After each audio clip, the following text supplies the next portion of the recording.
ઊંચ નીચનો ભેદભાવ એટલો બધો વધી જશે કે અસમાનતાનો આપણને આખો યુગ જોવા મળશે.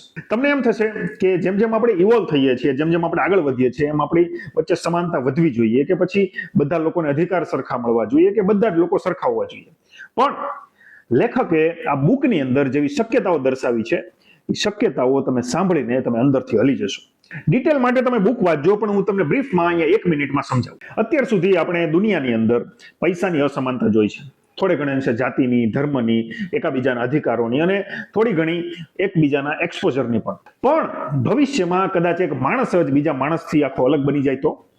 જસ્ટ ઇમેજિન કરો કે પૈસાદાર લોકો, જે કે ખૂબ જ વેલ્ધી લોકો છે, એ પૈસાથી એવી ટેકનોલોજી ખરીદી શકે જે એમને વધારે બુદ્ધિશાળી કે વધારે સ્વસ્થ અને વધારે આયુષ્ય આપે. તો શું થશે? અને તમને એવો વહેમ હોય કે આ બધું પોસિબલ નથી, તો તમારે હજી ટેકનોલોજીની ફિલ્ડમાં ઘણું બધું જાણવાનું બાકી છે. અત્યારે માણસો સારામાં સારા વ્યક્તિના એગ ફર્ટિલાઇઝ કરવા માટે રાખે છે અને સ્પર્મ પણ બીજા પાસેથી ખરીદે છે અને સરોગેસીની મદદથી સારામાં સારા સંતાનો પ્રાપ્ત કરે છે.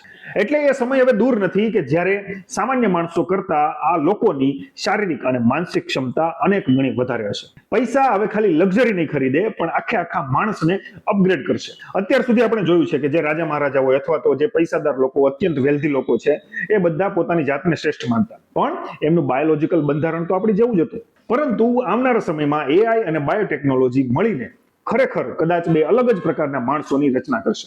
એક બાજુ હશે સુપર હ્યુમન્સ અને બીજી બાજુ હશે સામાન્ય માણસો કે જેને ટેકનોલોજીની રેસમાંથી એકદમ દૂર કરી દેવામાં આવ્યા છે.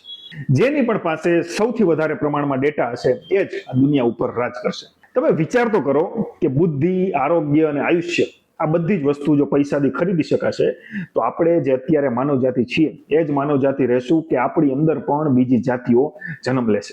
તો આને રિલેટેડ આપણે આગળના ભાગમાં વાત કરશું, પણ ત્યાં સુધી આ પેજને ફોલો કરી લેજો and stay tune for part 5. By.